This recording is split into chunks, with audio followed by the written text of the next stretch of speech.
After 3 years of marriage, Sally suddenly received a wedding invitation from her husband Boris. Sally was stunned, her first thought being that someone was playing a prank, but the one who sent her the invitation was her niece Susan. And the bride on the invitation was also Susan. Sally felt a heavy weight in her chest, filled with confusion and unease. She immediately flew abroad and followed the address on the invitation. Sure enough, a wedding was taking place there. Her husband Boris had his arm around her niece Susan's waist as they both smiled and toasted the guests. Time seemed to freeze at that moment, and for an instant, Sally even doubted whether she was seeing correctly. Perhaps this man just resembled her husband Boris a little too closely, but the fireworks exploding in the sky shattered her last illusion. In a foreign land, the blue fireworks formed standard Chinese characters in the air. Congratulations to Boris and Susan on their wedding. Sally, her mind went blank. Her ears filled with a sharp ringing, and her stomach churned violently. The intense emotions transformed into physical pain as she covered her mouth and rushed to the bathroom to vomit. Just then, Boris and his groomsmen also arrived at the bathroom. On the other side of the wall, Sally heard the groomsmen laughing and saying, "Boris, this move of yours is absolutely brilliant, marrying Sally domestically and Susan abroad, one at home, one overseas. Both given marriage, both given respectability. Who says you can't have your cake and eat it too? I, Boris, have managed both. But how come I remember it's always been that little girl Susan chasing after Boris?" While Boris wasn't the least bit interested in her. Hearing this, Boris's midnight dark eyes dimmed slightly. "I originally had no feelings for Susan. In my eyes, she was just a child, but during the 2 years I was disabled, it was always Susan who took care of me. No matter how I hit her, scolded her, or told her to get lost, she always stayed by my side, never leaving or abandoning me. The girl loved so passionately that even with a heart of stone, I couldn't remain unmoved." On the other side of the wall, Sally was already in tears. So the two of them had gotten together as early as 3 years ago. Boris and Sally were childhood sweethearts. From a young age, he displayed an intense possessiveness towards Sally. During school, if any boy talked to Sally a little too much, he would beat them up, but he was extremely gentle with Sally. Sally loved Cantonese dim sum, so he would wake up 2 hours early every day to buy it for her from the other side of town. Continuing this routine for over a decade, from elementary school all the way through college, on Sally's 18th birthday, he lit thousands of river lanterns to confess his feelings. "Sally, be my girlfriend. I won't accept a no. If you refuse, I'll just tie you up and take you home." On Sally's 22nd birthday, he lit thousands of sky lanterns again. The night sky was filled with floating lanterns, each bearing his handwritten wish, "Sally, marry me." He was arrogant and domineering. Even his marriage proposal was a declarative sentence, never accepting a negative answer. Sally had been protected by him all her life and never thought of refusing. She loved Boris. She loved both his dominance and his tenderness. Unfortunately, shortly after they got married, Boris was set up by enemies and got into a car accident, leaving him disabled in both legs. The once proud and domineering man suddenly became a cripple confined to a wheelchair. Boris couldn't bear such a drastic fall from grace. He became irritable and prone to anger, even developing tendencies towards self-harm and suicidal thoughts. In less than 3 months, he had tormented himself beyond recognition. "Sally, the person I am now is utterly worthless. I no longer deserve to be with you, yet I can't stand the thought of you being with another man. The mere idea of you leaving me and falling into another man's arms fills me with such jealousy that I feel like destroying the entire world. Sally, I don't want to hurt you. I've already drafted and signed the divorce papers, but as long as I'm alive, I can't bear the thought of you leaving me. Let me die, only then will you be free." Sally naturally refused. She loved Boris, and even though he was disabled, her love for him remained unchanged. But at that time, Boris was determined to die, and no matter how much Sally cried or pleaded, it was useless. In her despair, Sally was suddenly invited by her mentor to participate in a research project studying drugs that activate spinal cord nerve cells. Boris was paralyzed precisely because his spinal cord was severely injured. If the drug research succeeded, Boris might be able to stand up again. Sally saw a glimmer of hope and immediately accepted her mentor's invitation. The research team was abroad. Boris couldn't bear Sally being so far away from him, so he commissioned a heart-shaped necklace made of pure gold and personally installed a miniature camera inside it. "Sally, I might be sick," Boris said, "but I must control everything about you, or I'll go mad. You're my life. I can't let you out of my sight." Sally knew about his obsessive need for control, to reassure him. She willingly put on the necklace and flew abroad. 2 years later, Sally returned with a new drug. The new drug was remarkably effective, and after a brief rehabilitation period, Boris truly stood up again. Sally was moved to tears, believing she had saved her marriage, thinking that the once powerful and influential Boris had returned to her side, yet who could have imagined that during the 2 years she was abroad? Her own niece had taken advantage of the situation and seized everything that rightfully belonged to her, and she, like a fool, remained completely unaware of it all, even frequently inviting her niece to stay at her home. Sally struggled free from her memories with tear-filled eyes. Then she heard Boris command in an icy tone, "This matter must absolutely not reach Sally's ears. Everyone keep your mouths shut. If anyone dares to leak a word, don't blame me for being ruthless."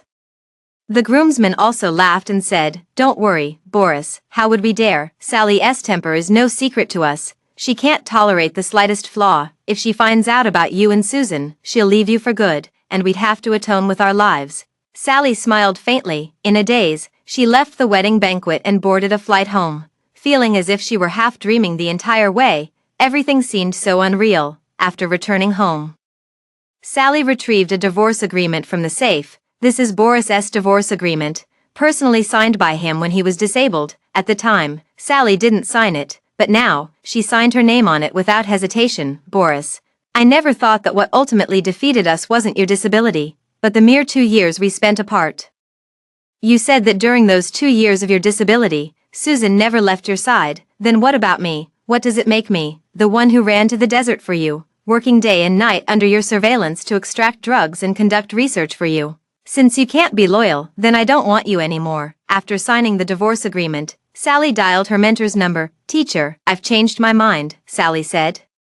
"I'm willing to rejoin the research team and go to the Atlantic to develop the new drug." "Really? That's wonderful," the mentor exclaimed excitedly. "The research team will depart for the Atlantic in 10 days, and the military will send someone to pick you up then. But I must remind you, this new drug development is a national classified project. Once you join, you'll completely vanish from the world. Your husband is so controlling. Will he agree to this?" Hearing this, Sally gave a bitter smile. "It's fine, he already has a new wife. I won't be his caged bird anymore." Before, she was willing to be Boris's puppet because she loved him, but now the heart that loved him has been torn apart by his own hands, never to be whole again. After hanging up the phone, Sally began packing her things in a daze, but before she could finish packing, Boris returned. "Sally, why have you taken out the suitcase? Are you going on a long trip?" Boris frowned and said, "Where are you going? Why didn't you inform me in advance? I've only been away on business for a week, and you're already trying to leave home without telling me."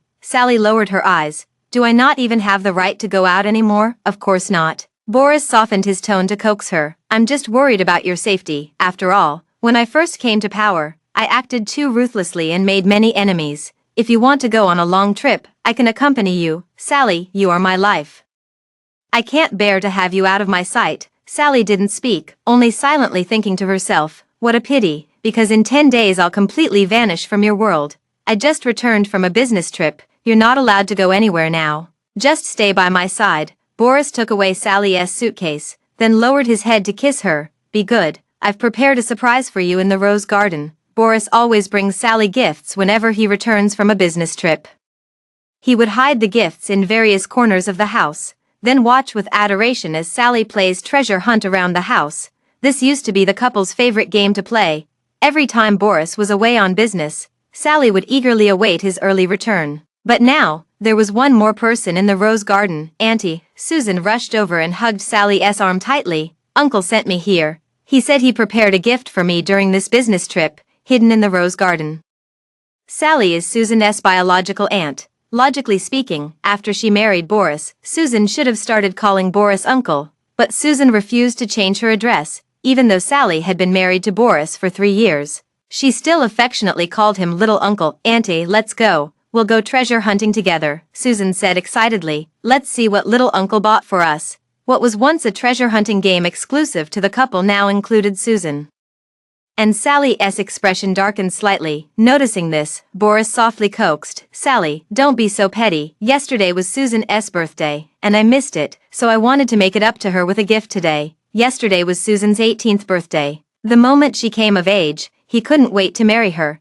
Sally was filled with desolation. Even the treasure hunt game she once loved most now felt utterly dull. In the end, Susan found a pile of gifts, while Sally only discovered a thorny rose carved from pigeon blood red diamonds. Still, Sally knows how to find the best. Boris gazed at Sally with unmistakable affection in his eyes. Though she found only one item, it was the most precious of all. Susan flashed a hint of jealousy and resentment in her eyes. She pursed her lips and whispered, "Uncle, I want the thorny rose too. I'll give all the gifts I found to Auntie. Can you let me have the thorny rose instead?" Sally remained silent, quietly looking at Boris. After 3 years of marriage, she wanted to know her weight in Boris's heart, whether it was as heavy as Susan's. Boris wore a troubled expression on his face. After a moment of silence, he handed the thorny rose to Susan. "Sally, today we're celebrating Susan's belated birthday, so just let her have this one," Boris said. "If you like the thorny rose, I'll buy you an even bigger one another day." Sally's heart sank to the depths of the ocean at that moment. He had chosen Susan. The Boris who used to prioritize her in everything had now chosen Susan first. No need. The accumulated disappointment in her heart was too much. Sally couldn't even remain calm anymore. She shook off Boris and walked away. "I only want something unique. If you've given it to someone else before, then I don't want it anymore." "Boris, the same goes for you. You can only belong to me alone. If you also belong to someone else, then I don't want you anymore." That same night, Sally received a new thorned rose sent by Boris, carved from equally precious pigeon blood red diamonds. The rose was larger and more beautiful, but Sally no longer wanted it. She tossed the thorny rose into the pool without a second glance, not even wanting to look at it again. Unexpectedly, as soon as the thorny rose sank into the pool, Susan jumped in right after it. She acted as if she intended to retrieve the thorny rose, but the pool water was clear, and the rose was large and glaringly obvious. If she truly wanted to retrieve it, she could have done so in just a few minutes. Yet, Susan lingered in the pool for nearly half an hour. It wasn't until Boris came downstairs that she finally emerged, dripping wet. "Auntie, please don't be angry anymore, okay?" Susan held the freshly retrieved thorny roses, looking pleadingly at Sally. "I don't want the thorny roses Uncle gave me yesterday anymore. I'll give both to you. Please stop being mad at Uncle." Susan was completely drenched from head to toe. She wore a pure white long dress, but the soaked hem was now entirely stained with blood. Boris's expression instantly turned terrifying. With a cold face, he rushed downstairs, quickly took off his own coat, and wrapped it around Susan. "Are you insane, jumping into the pool during your period?" Boris scolded with a dark expression. "You've always had a cold constitution and suffered from dysmenorrhea since childhood. You can't touch cold water." Susan turned pale, her face weak as she collapsed into Boris's arms, then sobbed, "Uncle, don't scold me. I just didn't want you and Auntie to argue. I don't like seeing you frown. I want you to be happy." Boris's dark eyes instantly filled with heartache, and his gaze towards Sally carried a hint of reproach. "Sally, there's a limit to jealousy. Susan is just a child. Why are you picking on her?" With that, Boris scooped Susan into his arms and took her to the hospital. Meanwhile, Sally's body couldn't stop trembling. He kept saying Susan was just a child, yet he knew exactly when her period was, knew she'd suffered from dysmenorrhea since childhood and couldn't touch cold water. Sally suddenly remembered how Boris used to accurately track her menstrual cycle, something even she couldn't remember. He'd prepare sanitary pads and heating pads in advance, watching over her constantly, forbidding her from eating anything cold. But now, his heart and eyes were filled with Susan, completely forgetting these were also the days of her period. As night fell, Susan posted a status update. "I truly am the rose my uncle dotes on, just a little menstrual pain.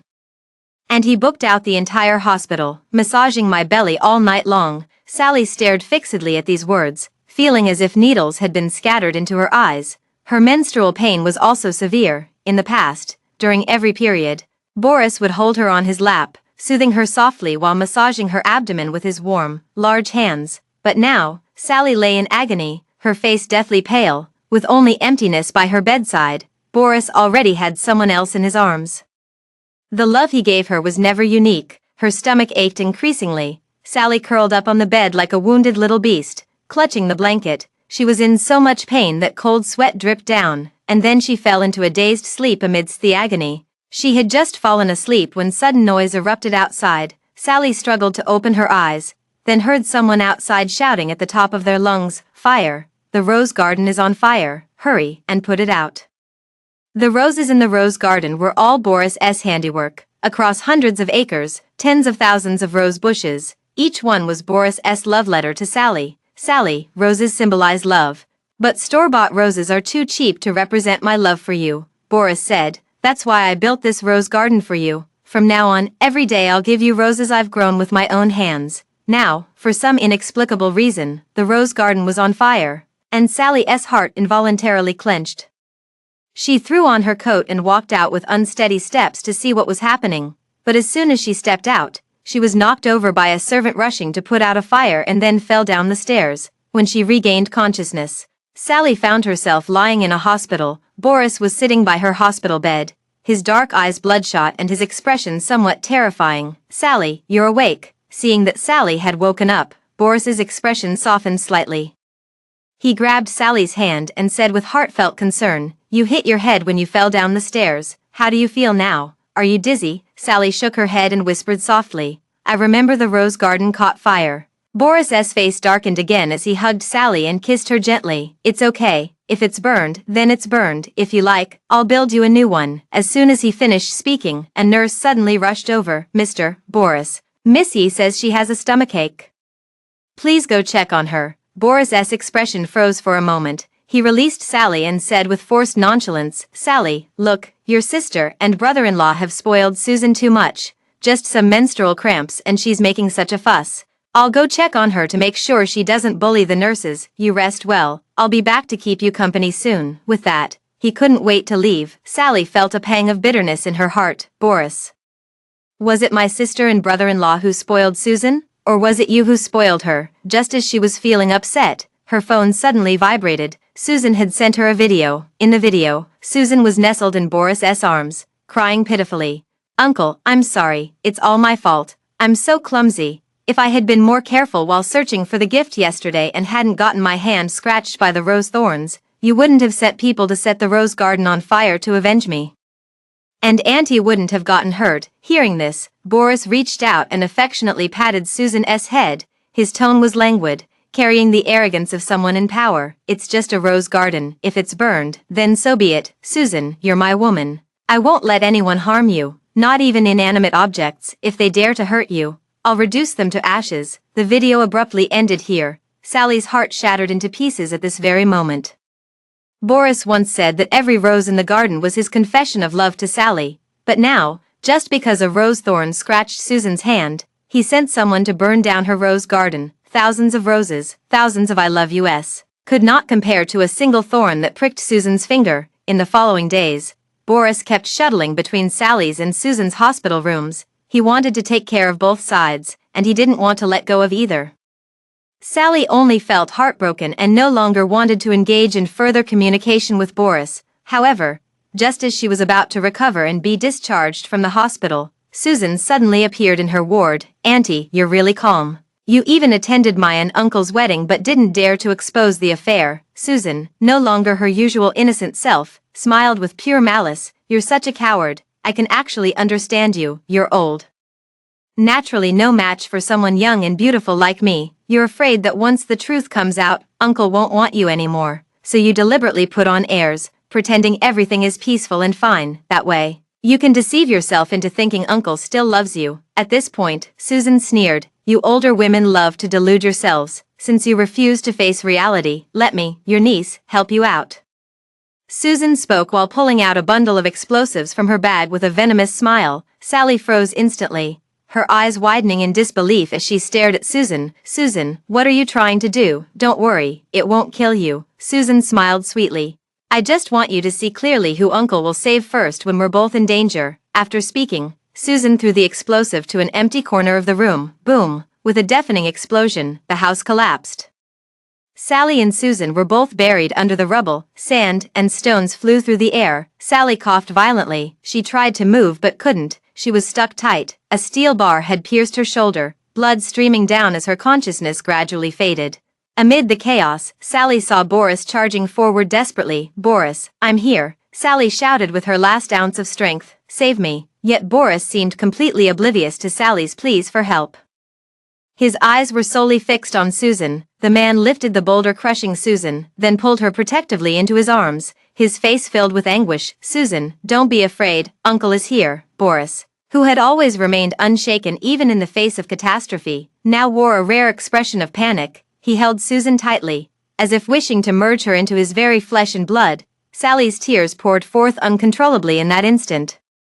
She could only watch helplessly as Boris carried Susan away, without even glancing back at her. "Boris, this is my hospital room." Sally lay in the ashes, letting her tears flow unchecked. "Boris, this is my hospital room. Did you really not know I was inside? Or is it that right now, your eyes and heart are completely filled with Susan, leaving no room for anything else?" Sally's world also collapsed in that moment, leaving behind only endless darkness. When she woke up again, Sally found herself back at home. "Sally, you're finally awake." Boris's voice trembled slightly, his eyes bloodshot, his entire mental state visibly unstable. "If anything had happened to you, I would have blown up the entire hospital." Sally remained silent. Boris carrying Susan away was still deeply etched in her mind, leaving only sorrow and desolation in her heart. "Sally, are you upset that I saved Susan first?" Boris hesitated. "I didn't know you were in the room too at the time. And Susan is just a child, as the adult. When I saw her first, I couldn't just stand by.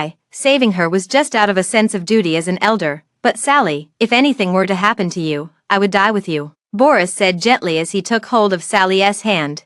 Just as he was about to continue his confession, the sound of a cup hitting the floor suddenly came from the doorway. Susan stood outside the door with reddened eyes, a shattered cup at her feet, her face filled with grievance. She had heard Boris's words just now. Boris's face instantly turned deathly pale, but before he could explain, Susan covered her face and ran away crying. Boris instinctively wanted to chase after her, but meeting Sally's cold gaze, he forcibly held himself back. "That silly little girl," Boris said with a smile. "Never mind her. Sally, you're the most important one in my heart." For the next few days, Boris also stayed by Sally's side without leaving for a moment.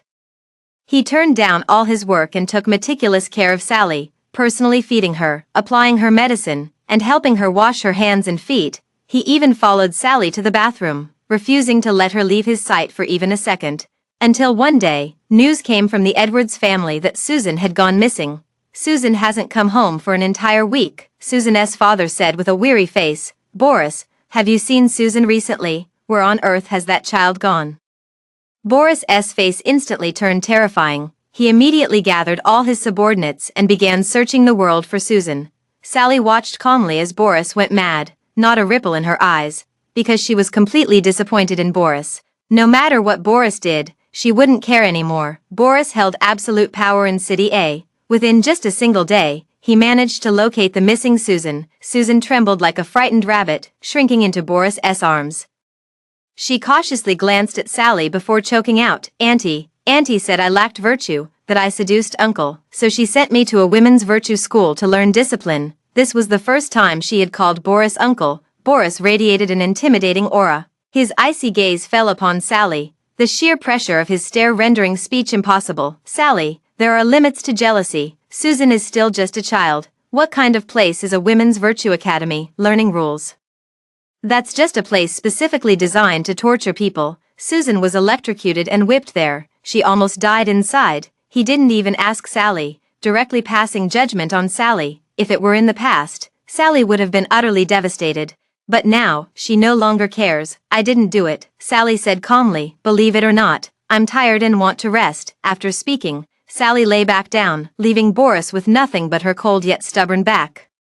Boris showed a flicker of emotion in his dark eyes, but before he could say anything, Susan suddenly clung to him in terror. "Uncle, I'm so scared. They called me a whore and said they'd sew me up down there." Boris immediately looked at Susan with heartache.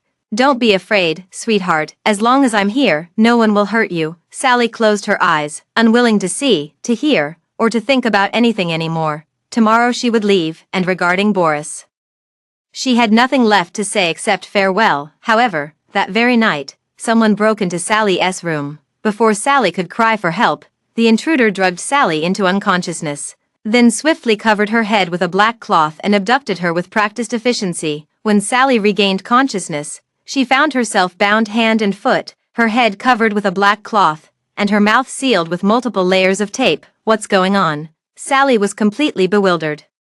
Had she been kidnapped? Who kidnapped her? Boris's enemies, still dazed. A chilling voice came from above her head, Boris's cold tone. Susan, is this the female instructor from the Women's Virtue Academy who abused you? Why is her head covered? Take off the hood. I want to see who has the audacity to lay a hand on Boris's woman. As soon as the words were spoken, Susan immediately showed a terrified expression. No, uncle, don't remove her hood. She timidly shrank into Boris's arms.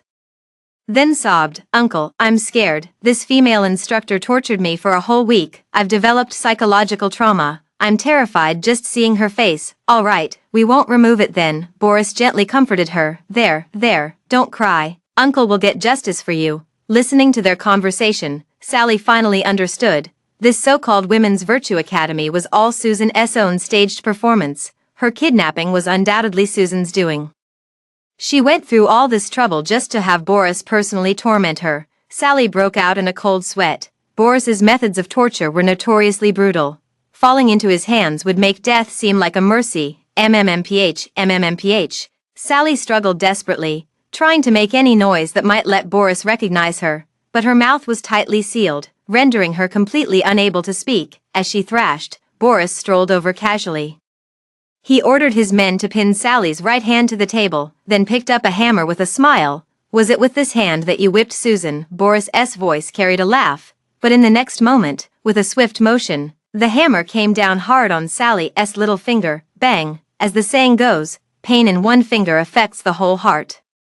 Sally was in so much pain she could barely breathe, but it wasn't over yet. Boris held the hammer and, amidst casual conversation, smashed Sally's ring finger. Once, he had placed a promise ring on Sally's ring finger, but now, he used a hammer to brutally crush Sally's ring finger.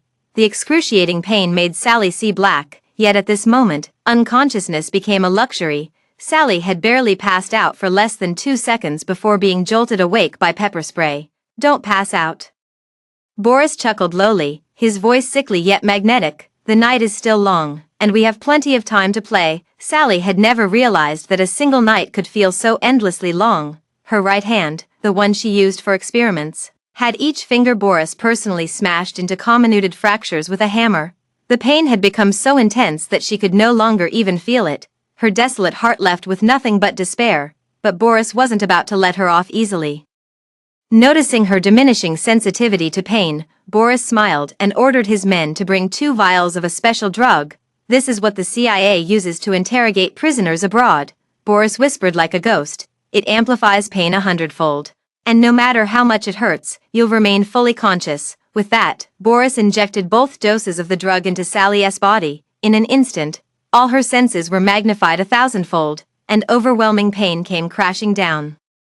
Sally was tortured to the brink of madness. I heard you called my little Rose a whore, Boris sneered, and threatened to sew her lower half shut. Then I'll grant your wish by performing a suturing surgery on you. Sally, startled, immediately struggled with all her might, but she was already half dead from the torment. Rendering her struggles futile, Boris's henchmen stepped forward to pin her down. They tore off her clothes and forcibly pried her legs apart. Sally had nearly cried herself dry, yet couldn't utter a single sound, except for Sally and Susan. I won't touch any other woman's lower body, Boris said coldly. Assistant, you'll handle the suturing surgery in my stead. With that, Boris handed the needle and thread to his assistant. Seeing this, Susan pretended to persuade him. Uncle, why don't we let it go? I heard this female instructor is Auntie's close friend. If she finds out you're treating her friend so cruelly, she'll definitely be furious. Sally doesn't need girlfriends, Boris said in a chilling tone. She has me, and that's enough. The suturing procedure began, the steel needle glowing red-hot from the fire before piercing through Sally's flesh. Sally was already too weak to even move, yet the pain felt excruciatingly clear. She couldn't scream or call for help, collapsing into despair over and over again. Before, Boris wouldn't even allow Sally to wear short skirts. He once declared domineeringly that only he could look at his woman, but now, he ordered his men to pry open her legs, then allowed a group of men to perform the suturing surgery on her. 28 stitches, a full 28 stitches. Even descending to the 18th level of hell might not bring such suffering. Yet Sally's agony did not come from hell, but from the person she loved most in this life. After being tortured all night, by the next morning, Sally was discarded on the street like a broken doll. The rope on her hands had already been untied. She struggled to get up, then tremblingly removed the hood. At this moment, her mentor called her, instructing her to send her location so that the country could dispatch special forces to pick her up and take her aboard the ship. All 5 fingers on her right hand were shattered with fractures. Unable to move at all, Sally painstakingly used her left hand to send her location to her mentor. Soon, an off-road vehicle arrived, and several Special Forces soldiers jumped out of it. Seeing Sally's pitiful state, even the Special Forces soldier couldn't help but tremble in his pupils. Yi, what happened? How did you get injured like this? Sally shook her head, no longer wanting to say more. Never mind that. Just take me to the base first. After I get to the base, I hope you'll erase all my information. I plan to dedicate the rest of my life to research, never to return, never again.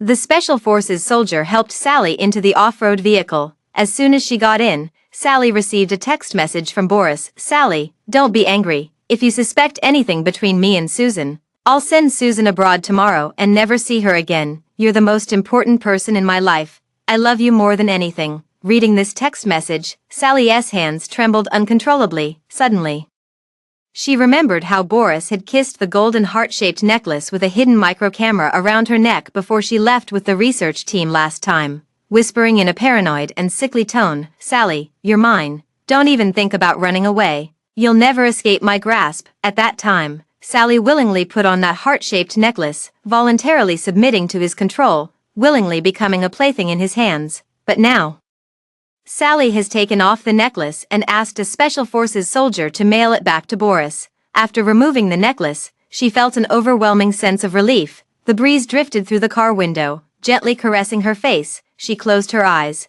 savoring the hard-won freedom. Boris, I've always been able to fly free. Your palm is not the shackle, but my love for you is what imprisons me. And now that I no longer love you, you'll never find me again. After Susan vented her anger, Boris immediately wanted to go home to take care of Sally. Sally had been treating him with increasing coldness lately, which made him feel uneasy. He couldn't shake the feeling that he was about to lose Sally. This feeling was driving Boris crazy. He had an almost pathological possessiveness and controlling desire over Sally, and he would never allow Sally to escape his control. Seeing Boris so anxious to return, Susan flashed a look of jealousy and resentment in her eyes. She threw herself into Boris's arms and said with a sob, Uncle, are you leaving me again? Please, don't go. Okay, I know you're worried about Auntie, but I'm your wife too, and after being abused for so long at the Women's Virtue Academy, I'm traumatized. Without you by my side at night, I'm too scared to sleep. Uncle, I'm not trying to compete with Auntie for your attention, but could you stay with me a few more days? I really need you right now. Susan had tears glistening in her eyes. Looking utterly pitiful, remembering how much she had suffered at the Women's Virtue Academy, Boris couldn't help but soften his heart. All right, I'll stay with you for a few more days then, Boris said in a deep voice. Be good and don't hold a grudge against your aunt. She's just hostile toward you because she loves me too much. At this point, Boris paused slightly before changing the subject. Sally has been so hostile toward you lately. Has she noticed something? It's too dangerous for you to stay in the country. I'll arrange for you to go abroad soon, and you should never see Sally again. It'll be better for both of you. Hearing this, Susan pouted discontentedly. I'll listen to Uncle, but after I go abroad, you must visit me often, otherwise, your little rose will wither from loneliness. Boris couldn't help but laugh. He reached out and affectionately patted Susan's head. Don't worry, Uncle will be fair. 1 month for you, Sally, 1 month. I won't favor either of you. For the next few days, Boris stayed by Susan's side without leaving for a moment. But he didn't forget Sally either. While staying with Susan, he kept sending messages to Sally. Sally, there's an issue with a project overseas. I need to fly over to handle it. Be good, I'll be back soon. Sally, have you been eating properly while I'm away? You have a sensitive stomach, so make sure to have your meals on time. I'll be back soon, and if I find you've lost weight, you're in for a spanking from your husband. Sally, I miss you so much. Every minute and every second without you is torture. Do you miss me? However, Boris's messages all went unanswered. Sally didn't reply to a single one. This made Boris increasingly uneasy. In the past, whenever he messaged Sally, no matter what he sent, Sally would always reply gently. Even if he just sent a simple I miss you, Sally would respond with me too. But now, no matter what he sends, Sally no longer replies. Boris couldn't sit still any longer. Despite Susan clinging to him and refusing to let him leave, He still abandoned Susan and sped all the way home. He had to see Sally, immediately, right now, without a moment's delay, speeding all the way home, before even entering the door. Boris sensed something was wrong. Because all the lights in the house were off, the entire villa was plunged into darkness, not a single light was on, and there were no guards at the entrance. Boris felt his heart sink. What happened? Where are the guards? How could they abandon their posts without his orders? Having acted with excessive ruthlessness when he first came to power, Boris had made many enemies, fearing they might target Sally. He had spent a fortune hiring a group of recently discharged veterans from the military to serve as guards for the villa. Every guard is armed and patrols the villa around the clock, ensuring no suspicious individuals can get anywhere near the villa. But now, the guards at the entrance are gone, and those responsible for patrolling are nowhere to be seen. Boris felt a sense of foreboding. Without a second thought, he rushed into the villa at top speed and shouted, "Sally, Sally, where are you? Answer me immediately if you can hear me." Yet the entire villa was eerily empty. Not only was Sally missing, but there wasn't even a single servant left in the villa. What's going on? Could it be enemies coming for revenge? Boris thought anxiously. Impossible, there's no sign of a struggle in the house, and how could his enemies make everyone in the entire villa disappear without a trace? Boris couldn't be bothered to think too much. He directly took out his phone and called the captain of the villa's guards. The call was quickly answered. Boris had a dark expression, exuding a terrifying aura. "Clay, why are all the guards in the house gone? You'd better give me a reasonable explanation, or I'll make sure you're crushed to ashes." "Mr. Boris, wasn't it you who gave us a vacation and told us not to come this month?" the captain of the guards on the other end of the line said with a puzzled expression. "When did I give you all a vacation?" Boris was so angry he could barely contain himself. "A week ago," the captain of the guards replied respectfully. "You told me on the phone. You said you were taking the young mistress on a trip and gave all the guards, as well as the household servants, a month off." As he spoke, the captain forwarded Boris the screenshot of the vacation notice to Boris. Upon receiving the screenshot, Boris was completely stunned. He had never granted leave to the guards. And those messages were definitely not sent by him. "I didn't send those messages," Boris raged. "My phone must have been hacked. For something this serious, couldn't you have called to confirm with me?" "But I did confirm," the captain said defensively. "I called you. But you weren't available at the time. Miss Susan answered the phone for you. I repeatedly confirmed with her several times, and she clearly told me the message was genuine, even instructing us to withdraw that very night." All of this was actually Susan's scheme. The guards had the villa under airtight surveillance. Without dealing with them, Susan's hired kidnappers stood no chance of abducting Sally, so she secretly used Boris's phone to send a vacation notice to the guard captain, dismissing all the guards. Then she arranged for someone to infiltrate the villa and kidnap Sally. After completing all this, she deleted both the chat logs and the call records with the captain, leaving Boris completely in the dark. Now, a full week after Sally's kidnapping, Boris has finally glimpsed the tip of the iceberg. "Get back here immediately." Boris could no longer suppress the overwhelming fury in his heart. "And stop by the suburban villa on your way back to kidnap Susan and bring her here too." Soon, the captain of the guards returned to the villa with all the guards in tow.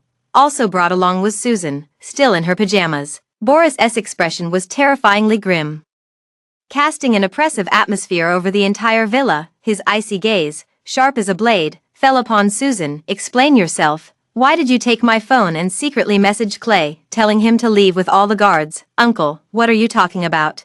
I don't understand." Susan put on an innocent and clueless expression. "I didn't send any messages to Uncle, nor did I ask him to take all the guards away." "Stop pretending with me." Boris slammed his fist onto the table, causing a crack to appear in the white jade surface. "Do you realize Sally is missing? She's been kidnapped." When the guards brought Susan over, Boris checked the surveillance footage at home. The surveillance captured Sally being kidnapped in its entirety. Seeing Sally being kidnapped, Boris felt his heart ache so intensely he could barely breathe. He wished desperately to travel back in time to save the woman he loved most in this life, but he couldn't go back. All he could do was watch the surveillance footage helplessly, watching Sally being taken away, powerless to do anything. In a fit of rage, Boris grabbed Susan by the throat, his eyes bloodshot as he demanded, "Tell me, did you conspire with my enemies to plan all this? Who are your accomplices? Who kidnapped Sally?" Susan sobbed pitifully. "Uncle, I didn't. I really didn't. Sally is your wife, but she's also my aunt. How could I possibly conspire with outsiders to kidnap my own aunt? Uncle, you must believe me. I never touched your phone, nor did I receive any call from Clay. Clay is framing me. He's the real traitor. He must be the one who conspired with outsiders to kidnap Aunt. This explanation does hold water. Clay is also highly suspicious. After all, it was he who dismissed all the guards from the villa. Boris released Susan. His expression shifting unpredictably, already on the verge of an outburst. Yet, at this tense moment, the doorbell suddenly rang, and a Special Forces soldier entered carrying 2 folders. Is Boris here? The Special Forces soldier said. I have 2 confidential documents here. The commander specifically instructed me to ensure you personally sign for them. The Cleveland family wields immense power and indeed has connections with the military. Thus, Boris suppressed his overwhelming rage and stepped forward with a darkened expression to sign for the documents. After signing, he opened the folder and froze on the spot, because inside the 2 folders, one contained the golden heart-shaped pendant he had given to Sally, while the other held a divorce certificate. As early as half a month ago, Sally had personally submitted the signed divorce agreement to the Civil Affairs Office. The divorce certificate has finally been processed. Since Sally is currently on a classified national mission, the divorce certificate was immediately taken away by military personnel after being processed. Later, the military arranged for the divorce certificate to be mailed to Sally. Sally kept her copy of the divorce certificate and then requested the military personnel to deliver Boris's copy of the divorce certificate to Boris. As long as the items are delivered, that's enough, Sally said. Don't mention anything related to me to him. I no longer want to see him or have any connection with him. In reality, Sally had all her information erased by the military after entering the base. Whether this divorce certificate is given to Boris or not no longer holds any meaning. But Sally wanted to make a clean break with Boris. Not only did she never want to see him again, but she also refused to remain his wife in name. So in the end, she decided to have the military deliver the divorce papers to Boris. With the divorce finalized, they were completely settled and done with each other. The moment he saw the divorce papers, Boris could hardly believe his eyes. He grabbed the Special Forces soldier who delivered them and furiously demanded, "What's the meaning of these divorce papers? When did Sally and I get divorced? Who gave you the divorce certificate? Sally, where is she now? By what right did you issue divorce papers to me and Sally without our consent? We're not divorced. We'll never divorce in this lifetime. For Sally and me, there's only death that parts us, never divorce." Yet no matter how Boris raged, the Special Forces courier had only one response. "I'm sorry, my duty was solely to deliver this to you. I know nothing about anything else." Boris couldn't get any answers and could only vent his anger by smashing things. After nearly destroying the entire living room, he finally calmed down and turned his attention to the second file delivered by the Special Forces soldier. Inside that file was the golden heart-shaped necklace Sally he had given her, and inside the necklace was the pinhole camera he had deliberately installed. This pinhole camera is his eyes, helping him monitor Sally's every move at all times. Perhaps the camera holds the answers to all the questions. "Someone, bring a projector here," Boris commanded sharply. He wanted to see clearly what the camera had captured. Why, out of the blue, Sally had disappeared. And where the hell did this damned divorce certificate come from? Soon, the guards brought in a projector. Boris then ordered his subordinates to display the surveillance footage captured by the pinhole camera onto the projector. As soon as the footage was projected, Boris saw Sally's kidnapping scene from that night. His heart instantly tightened. Although he had already seen it once through the home surveillance, he still gritted his teeth in anger. He even wished he could rush into the footage and personally tear apart the 2 scumbags who kidnapped Sally. But soon, things took an unexpected turn. Boris saw on the surveillance footage that the 2 scumbags who kidnapped Sally covered her head with a black cloth. Then they brought Sally before him. At this moment, Boris finally got a clear look at the faces of the 2 kidnappers. They were Susan's bodyguards, in the surveillance footage. Susan's bodyguards brought Sally before Boris and loudly declared, "Mr. Boris, she is the female instructor from the Women's Virtue Academy who abused Susan." Sally, with her head covered by the black cloth, Boris didn't recognize her. Outside the surveillance footage, Boris completely broke down. Is this a joke? The person he had abused all night that day was actually Sally, whom he had doted on since childhood, holding her in his hands afraid she might fall, and keeping her in his mouth afraid she might melt. No, this absolutely can't be. There must be some mistake. How could that hooded female instructor be his Sally? In moments of extreme despair, people instinctively deny the truth, and Boris was no exception, but the surveillance footage couldn't be faked. He watched helplessly as his own image in the footage walked towards Sally with a hammer. Enough, stop. In a fit of rage, Boris swung a chair and smashed the projector. He didn't have the courage to watch the scenes that followed, nor could he accept that he had actually tortured Sally all night long. He used a hammer to crush Sally's 5 fingers, injected her with drugs to amplify her senses, and even ordered his subordinates to perform a lower body suturing surgery on Sally. What has he done? At this moment, Boris felt his entire world collapse. He couldn't imagine how desperate Sally must have been that night, in the midst of his breakdown. Clay suddenly offered him a meaningful consolation. Mr. Boris, you shouldn't blame yourself too much. You were deceived by a villain, which is why you tormented the young mistress. It's not your fault. When he mentioned the words deceived by a villain, Clay deliberately glanced at Susan. Just now, Susan slandered him as a traitor, so naturally he would seize the opportunity to take revenge. His words successfully awakened Boris. Boris struggled free from his agony, then glared at Susan with bloodshot eyes, his gaze filled with fury. With just one glance, Susan was so terrified that she immediately fell to her knees. Uncle, it wasn't me. I know nothing about this. After kneeling on the ground, Susan continued to feign ignorance, tearfully defending herself. I was framed. Someone must have bribed my bodyguards and incited them to do this.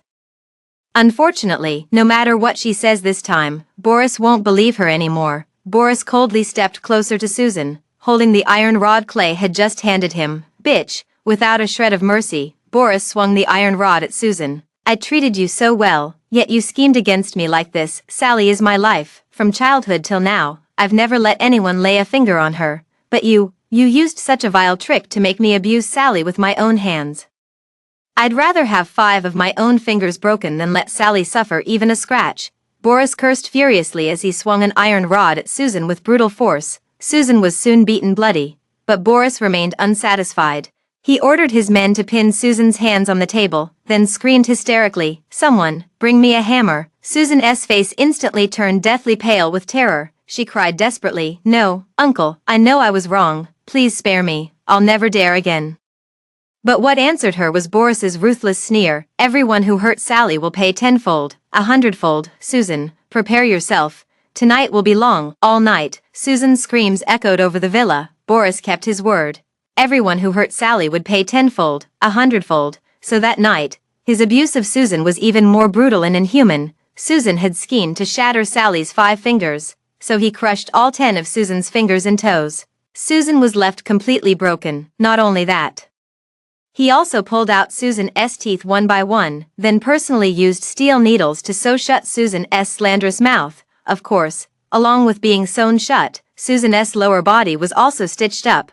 All the pain Sally had endured that night, he repaid Susan 10-fold. In the end, Susan was tortured beyond recognition, unable to even cry out. Boris cast a cold glance at her, then ordered in a sinister tone, "Lock her in the dungeon, assign someone to watch her closely. She must not be allowed to die. After I retrieve Sally, I'll deal with her slowly." "Yes, sir." The guards responded respectfully, then dragged Susan into the dungeon. After dealing with Susan, Boris could think of nothing but Sally. He had to find Sally immediately and explain everything to her. He was also a victim. He knew nothing about what happened that night. Without the slightest hesitation, Boris immediately ordered all his subordinates to be assembled and commanded them to conduct a full-scale search for Sally's whereabouts. "I don't care what methods you use, you must find Sally within 3 days. Boris snapped sharply. "My patience is limited, and you know the consequences if you fail. The Cleveland family holds immense power in City A, so finding someone shouldn't be difficult." When Susan deliberately went missing before, Boris's subordinates located her in just 1 day. But in the search for Sally, Boris's men kept hitting walls at every turn. Because Sally's all information had been erased by the military regarding Sally, they couldn't find any clues. 3 days later, Boris's subordinates found nothing. Boris flew into a rage, and all his men were whipped. No matter how cruel Boris's punishments were, they simply couldn't find her. Boris's men were at their wits' end, just as he was at his wits' end. Boris suddenly remembered that the person who delivered the documents to him that day was a Special Forces soldier. How could his Sally be involved with a Special Forces soldier? The Edwards family was just an ordinary wealthy family with no connections to the military. So why would a Special Forces soldier deliver documents for Sally? With this question in mind, Boris immediately launched an investigation. The Cleveland family have relatives in the military.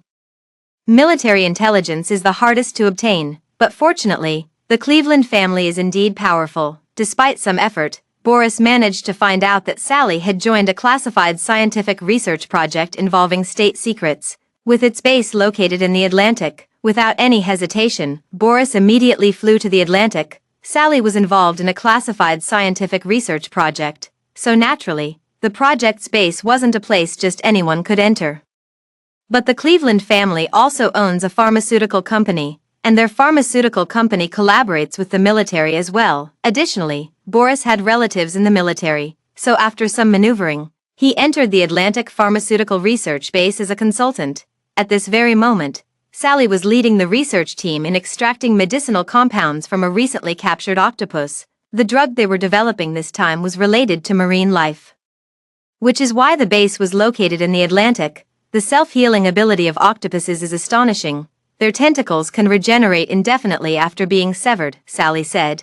Our mission this time is to extract this regenerative factor from the octopus's tentacles and develop it into a drug. Once the drug extraction is successful, the entire pharmaceutical field will achieve epoch-making progress. Originally, Sally was the technical backbone.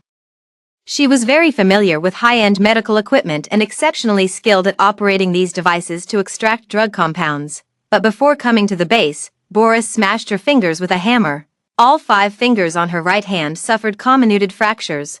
Although the military immediately arranged for top-tier doctors to perform surgery on Sally upon her arrival at the base, comminuted fractures are irreversible. Sally's right hand was permanently disabled, rendering her unable to operate instruments anymore. There was no other choice. She had to shift her focus to theoretical research while simultaneously teaching other members of the research team the practical aspects. When Boris found Sally, she was in the base's laboratory instructing a graduate student on how to operate the equipment to extract medicinal compounds. Sally, I finally found you. Boris rushed over and hugged Sally without hesitation, exclaiming excitedly, "Do you have any idea how much I've missed you? I've been going crazy without you." Sally froze on the spot. She never expected to see Boris in a military base. This was a secret military base built by the government on the Atlantic Ocean, invisible on satellite maps. Moreover, the research project she was involved in was classified as a state secret. Boris, how on earth did he find her? She had already decided never to see Boris again in this lifetime. Yet Boris still managed to track her down. Sally's emotions were in turmoil. With great effort, she pushed Boris away, rejecting any physical contact. "Mr. Boris, we're already divorced. Please behave yourself." Facing Sally's cold gaze, Boris felt heartbroken and said with a trembling voice, "Sally, I know you're still angry with me, but I didn't mean to do it that night. I didn't know it was you who got kidnapped. I'm also a victim. I was deceived by Susan. This is all Susan's scheme to drive a wedge between us. If we really turn against each other, Susan will get what she wants." Upon hearing this, Sally gave a bitter smile. "Susan has already succeeded, hasn't she? She got what she wanted by marrying you. And you held your wedding abroad." Boris froze abruptly, looking at Sally with disbelief before trembling as he spoke. How did you know?" "Because I attended your wedding." Sally curled her lips into a mocking smile. "Sorry. I didn't have any spare change at the time, so I didn't give you a wedding gift." For a moment, Boris stopped breathing for several seconds. He opened his mouth and struggled to speak. "Sally, let me explain. It's not what you think. I had my own difficulties. It's just a pity that at this moment Sally no longer wants to hear Boris's explanations anymore. So she interrupted Boris without hesitation. "Hardships, Boris, you can fool yourself with that, but don't try to fool me. During those 2 years when you were disabled, I indeed didn't stay by your side to take care of you. But why did I leave? It was to cure you. For your sake, I went to the hottest parts of the desert, braved sandstorms, and searched with the research team for green plants that could extract medicinal compounds. How many times did we encounter quicksand, sandstorms, and life-threatening situations, yet I never gave up, because I wanted to cure you. I was more eager than anyone else on the team for the drug development to succeed. And what about you? While I was risking my life to develop medicine for you, you were rolling around with my niece. You've been fooling around with Susan for 3 years, carrying on behind my back the whole time. You even used business trips as an excuse to secretly marry Susan overseas. Boris, none of these things you've done can be excused as having no choice. you had no hardships. You just couldn't control your lust. Sally's words pierced straight to the heart. Boris felt so heartbroken he could barely breathe, yet he still tried to explain. No, Sally, I love you. I never meant to hurt you. What happened between me and Susan was completely accidental. You weren't by my side at the time, and I was paralyzed in bed. My whole state was utterly miserable. I couldn't accept being paralyzed, nor could I accept your absence. With all the bitterness in my heart and no way to vent it, I had no choice but to numb myself with alcohol. After you left, I was drinking almost every day. When Susan and I got together, I wasn't sober at all. I was drunk. I mistook her for you. Sally, you have to believe me. I don't love Susan at all. To me, she's just a child. When she took the initiative to care for me, I kept cursing at her like crazy, telling her to get lost, but not only did she not leave, she even took advantage of my drunken state to seduce me. Sally, I swear to heaven, I truly mistook her for you, which is why I ended up sleeping with her. I was just missing you so much at the time. I missed you to the point of hallucinating. Susan happens to look a bit like you, and I was drunk. Sally, the one I've always loved is you. You're the only one in my heart. Susan isn't even fit to lick your boots. Faced with Boris's affectionate confession, Sally's heart remained cold. Untouched by any ripple of emotion, she cast a cold glance at Boris, then cut straight to the chase. Boris, stop pretending to be the victim. The first time, you could deceive yourself by saying you were drunk and mistook Susan for me. But what about the second time, the third time, and all the countless times after that? 3 years, a full 3 years. If you had just once stopped yourself in time and ended your relationship with Susan, I would never have found out. And you would have had a chance to win me back, but you didn't. You kept making the same mistake, even going abroad to marry Susan. How dare you have the audacity to come back and beg for my forgiveness after doing something like that? 3 years, over 1,000 days. Boris had countless opportunities to end his inappropriate relationship with Susan, but he didn't. He arrogantly believed he had concealed everything perfectly. Sally would never discover the truth. Yet where in this world can walls truly be without chinks? The day will come when lies are exposed, and those who betray sincere hearts are utterly unworthy of forgiveness. Boris, I no longer wish to hear your excuses or see you again. Sally took a deep breath, then pointed at the door. Please leave immediately, otherwise, I'll have to call the military to forcibly remove you. Boris refused to leave, gripping Sally's wrist tightly, his dark eyes filled with madness and obsession. Sally, I won't leave. You are my life. Unless I die, I will never be separated from you. I know you're angry now, but how can our years of feelings be defeated by just a Susan? And I married Susan not out of love, but out of necessity. Susan is still a child after all. Though I was drunk at the time, we still ended up together. It was her first time, and I had to take responsibility for her. But I don't love her at all. You are the only one I've ever loved, and Susan means nothing to me. Boris said as he pulled out his phone. To prove to Sally that he truly didn't care about Susan at all, he directly pulled up the video from that night when he abused Susan. Sally, look, I've already avenged you. Boris's tone was already deranged. I told you, anyone who hurts you, I'll pay them back 10-fold, 100-fold. Even if the one who hurt you was Susan, I would never let her off. Watching the miserable state of Susan in the video, Sally felt nothing but shock. She never expected Boris to be so brutal towards Susan. She even found Boris terrifying, because she could tell that Boris had genuinely liked Susan in the past. When he loved Susan, he practically spoiled her rotten, but now that his feelings have faded, he can instantly resort to such cruel methods, tormenting Susan beyond recognition. Although Susan brought this upon herself, and Sally feels no sympathy for her, the speed at which Boris changed his attitude is truly terrifying. This man is capable of anything when he loses his mind. Sally, it was all my fault before. I apologize to you. I repent. Boris clutched Sally's hand and pleaded desperately. You can hit me or scold me, but please, don't leave me. You're my life. I can't live without you. Sally closed her eyes, covering the exhaustion in them. It's too late, Boris. We can't go back anymore. After that entire night of torment, I feel no love for you anymore, only hatred and fear. After saying these words, Sally was physically and mentally exhausted. She had no energy left to continue entangled with Boris, so she directly pressed the alarm bell. Summoning the special forces stationed at the base, Sally was involved in a military research project this time, so armed special forces guarded every corner of the base.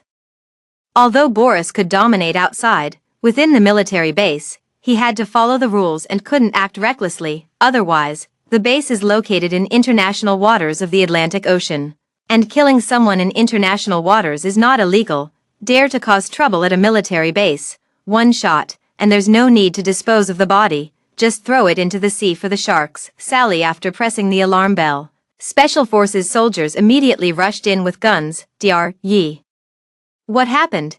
I suspect there are enemy spies who have secretly infiltrated the base, Sally said coldly. She glanced up at Boris and then mercilessly added, this man is definitely not a consultant. I don't know his true identity, but I'm certain he knows nothing about advanced drug research. I suspect he's a spy sent by the enemy. You'd better take him away and interrogate him thoroughly. Boris's identity as a technology consultant was indeed a disguise.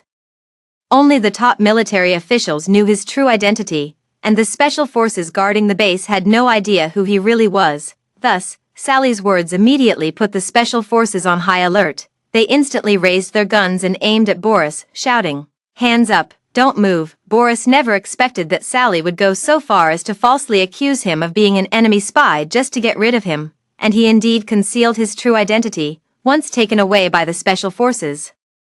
His real identity would inevitably be exposed. The Cleveland family has connections with the military. While the military might not necessarily act against him, it would become much harder for him to enter the base again while hiding his identity.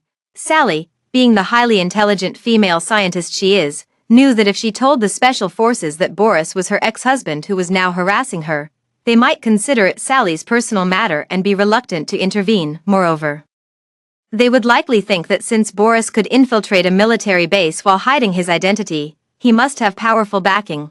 Provoking him over a female scientist wouldn't be worth the trouble, by all accounts. The special forces wouldn't be willing to wade into this muddy water, but now, Sally claims she suspects Boris is an enemy spy, so the special forces will definitely be on high alert, regardless of whether Boris is actually a spy or not. They'll have to detain Boris for interrogation. Once things escalate, Boris's hidden identity will be exposed, and the military will have no choice but to expel Boris, and once expelled, Boris will find it harder than climbing to the sky to return. Sally, do you really hate me this much? Boris looked at Sally with sorrow. To avoid seeing me, you'd even accuse me of being a spy for the enemy country. Sally averted her gaze, no longer willing to look at Boris. I don't know you. Please don't try to claim any connection with me. Her cold attitude once again deeply wounded Boris. Boris smiled bitterly. Sally, you're truly heartless, but no matter how cruel you are, I will always love you. I won't let you leave me, even if you hate me. I'll keep you by my side, Boris said as he unbuttoned his trench coat, revealing explosives strapped all over his body underneath. In an instant, the entire base went into lockdown. The research team members scattered and fled, while Special Forces soldiers in bulletproof vests rushed forward with shields. Mr. Boris, regardless of your motives, I demand you surrender your weapons immediately, the base commander said coldly. You're surrounded, there's no escape. Hearing this, Boris smiled. Not necessarily, this is indoors, your snipers can't get a clear shot at me, and from where I'm standing now, I can see every single one of your soldiers. If anyone makes a sudden move to shoot me, I'll immediately press the detonator and take us all out together. Upon hearing this, the base commander's face instantly darkened to an extreme degree, because Boris was right, indoor snipers couldn't land a headshot, though the special forces had guns. Any move they made would be instantly noticed by Boris. Even though the special forces had guns, they couldn't act recklessly because no one could guarantee they could shoot Boris dead before he detonated the explosives. State your terms, the base commander said with a dark expression after a moment of contemplation. Negotiating with Boris, I know you're not a spy from an enemy country, and there's no need for you to sacrifice yourself and drag us all to hell. Finally, someone who understands. Boris laughed. That's right. I have no interest in whatever your base is researching. I just want to take Sally with me. As long as Sally leaves with me, I'll disarm the explosives, and no one will get hurt. In an instant, everyone's gaze focused on Sally. Sally's face turned slightly pale, her eyes filled with anger as she glared at Boris, then gritted her teeth and said, Boris, you're truly despicable, using the lives of everyone in the base to threaten me. Sally, I only did this because I love you so much. Boris clutched his heart and said, because for me, if I can't be with you, I'd rather die. Sally's expression instantly darkened further. Boris's tactic was despicable, but undeniably effective. Sally, by nature kind-hearted, could never stand by and watch Boris detonate the explosives, killing everyone, so she had no choice but to grit her teeth and agree to Boris's demand. Fine, Boris, I'll go with you. As soon as the words were spoken, Boris's clouded face instantly lit up with vitality. He exclaimed excitedly, Sally, I knew you couldn't bear to leave me. Don't worry, from now on, I will stay with you alone for all eternity. I will never betray you again, you are my everything, and I will dedicate all of myself to you. After speaking, Boris called his subordinates and instructed them to arrange for a helicopter to pick him up. Soon, the Cleveland family's helicopter arrived. Since there was no place to land at the base, the helicopter could only hover mid-air. Boris's subordinates dropped down a ladder, and then Boris climbed aboard the helicopter with Sally via the ladder. Throughout the entire process, Boris held onto Sally's hand tightly, refusing to let go no matter what. It seemed as though he feared that if he loosened his grip even slightly, Sally would vanish from his sight instantly. Sally cast a cold glance at Boris and then remarked casually, Boris, I've already followed you onto the helicopter. Aren't you going to remove the explosives from your body now? Hearing this, Boris couldn't help but laugh. Sally, did I scare you? Don't worry, I'll take the explosives off right now. Don't worry, I won't hurt you. I just can't bear you leaving me. As long as you stay obediently by my side, I won't go crazy or do those insane things, Boris said while starting to dismantle the explosives on his body. Using one hand was inconvenient, so he released Sally. Meanwhile, Sally took advantage of Boris disarming the explosives to yank open the helicopter door. Boris, I'd rather die than return to you, Sally sneered as she uttered these words, then resolutely leaped from the helicopter without hesitation. Witnessing Sally's determined gaze and her figure jumping off the aircraft without a second thought, Boris was utterly devastated. Without any hesitation, he too flung himself out of the helicopter. Sally, I won't let you leave me. Mid-air, Boris roared with a ferocious expression, even in death, we'll die together. As the words faded, both figures plunged into the sea. Fortunately, the helicopter was equipped with a lifeboat. Boris's subordinates immediately inflated the lifeboat and then jumped into the water with it to rescue them. In the end, Boris and Sally were both saved, and Sally returned to the villa that had once caged her like a prison. After repeated shocks, Boris's mental state became somewhat unstable. He grew even more anxious and fearful, to the point where he was afraid that Sally would disappear the moment he blinked, so he simply cancelled all his work and stayed by Sally's side every moment. Even at night when he slept, he couldn't rest easy, fearing that Sally would escape while he was asleep. To prevent Sally from escaping, he had a pair of handcuffs made, one end cuffing Sally's right hand, the other end cuffing Boris's own left hand. This is perfect, now you can never leave me, Boris said in a near-mad tone. Sally, bear with it. It might feel uncomfortable at first, but you'll get used to it in time. Hearing this, Sally curled her lips into a mocking smile. Get used to it, of course I will. After all, you've already crippled my right hand completely. Even if you didn't cuff me, my right hand wouldn't be able to move anyway. A single sentence, like a dense cluster of needles, pierced into Boris's heart. Boris ached so much he could barely breathe. Sally.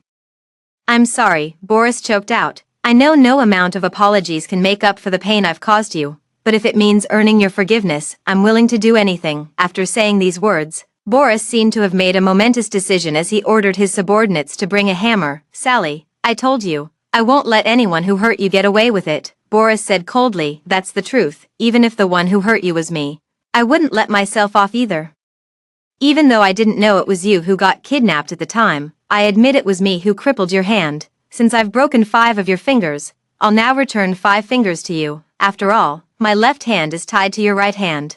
If your right hand is crippled, my left hand should accompany it in being crippled too, Boris said as he placed his left hand on the table. Then he picked up the hammer, gritted his teeth, steeled his heart, and without hesitation, swung it down onto his own left hand. A heart-wrenching scream erupted. Boris's left pinky finger was smashed into a bloody pulp. Sally, as long as it eases your anger, I'm willing to accept any punishment you give me, Boris said through gritted teeth. You can repay me tenfold for all the pain I've inflicted on you. If I Boris so much as blink, I'm not a man. After speaking, Boris swung the hammer again, delivering a second brutal blow. Bang, with the second strike, Boris was drenched in cold sweat from the pain. Gritting his teeth, he said with sweat dripping, Sally, we are one. From now on, I will be your right hand, and you will be mine. Let's never be apart again, okay? But Sally didn't even glance at him. No matter how much he tormented himself, she would neither forgive him nor give him any response. At this moment,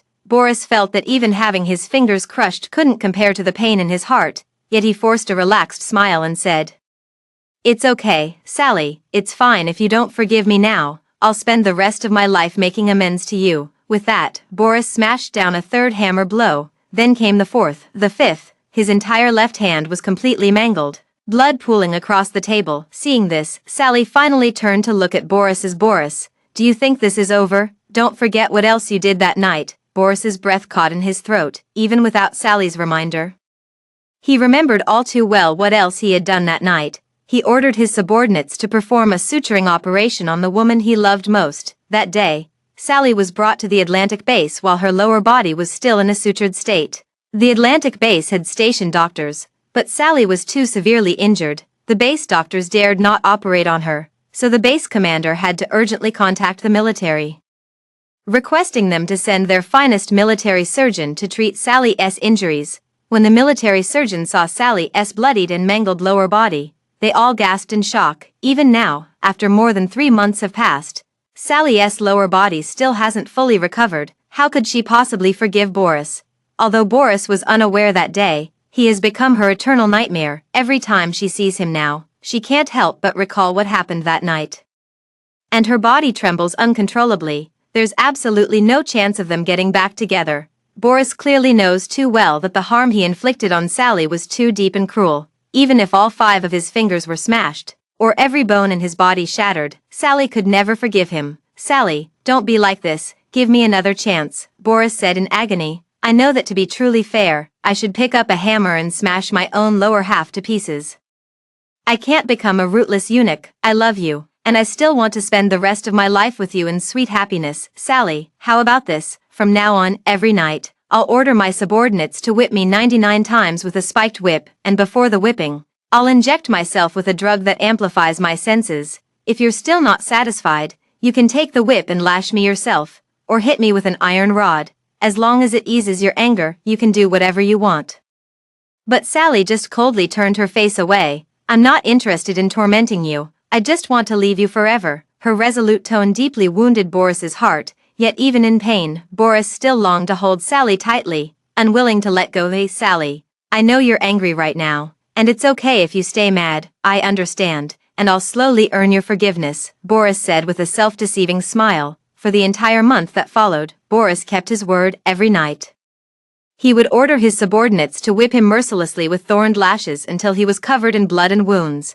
Also whipped alongside him was Susan from the basement. Each day, she endured 99 lashes with Boris, after which the Cleveland family's doctors would immediately treat her, healing her just enough to keep her trapped between life and death. However, no matter how Boris repented or whipped himself, Sally remained unmoved. At the very beginning, Sally would still say a word or two to Boris, even if it was just sarcasm. At least she spoke. But after the first day, Sally stopped talking to Boris altogether. No matter how Boris repented or apologized, Sally kept a cold face and refused to respond with even a single word. "Sally, please, don't treat me like this."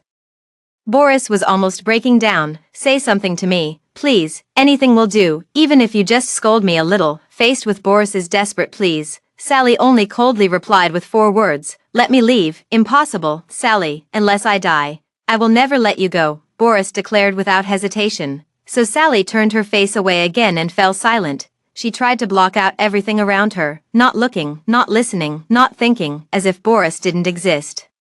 No matter what Boris said or did, she neither cared nor paid any attention. Boris went all out to please Sally. He bought her the most expensive jewelry in the world, personally cooked her favorite dishes, and took her on trips to relax. Yet no matter what he did, Sally remained silent, not even sparing him a glance. Boris, it was as if she had turned into a lifeless doll overnight, unable to cry, laugh, or speak. As time passed, Boris often felt the illusion that Sally was right beside him, yet somehow completely out of reach. After months of mutual torment, Boris finally couldn't take it anymore. "Sally, do you hate me this much?" Boris broke down. "I've already tortured myself into this wretched, unrecognizable state, and you still refuse to even look at me properly. I don't even dare hope for your forgiveness. I just want a chance to make it up to you. Is that too much to ask?" Yet, faced with Boris's hysterical outburst, Sally only coldly replied with 4 words, Let me leave. Impossible, absolutely impossible. Boris was nearly driven mad by Sally's icy demeanor.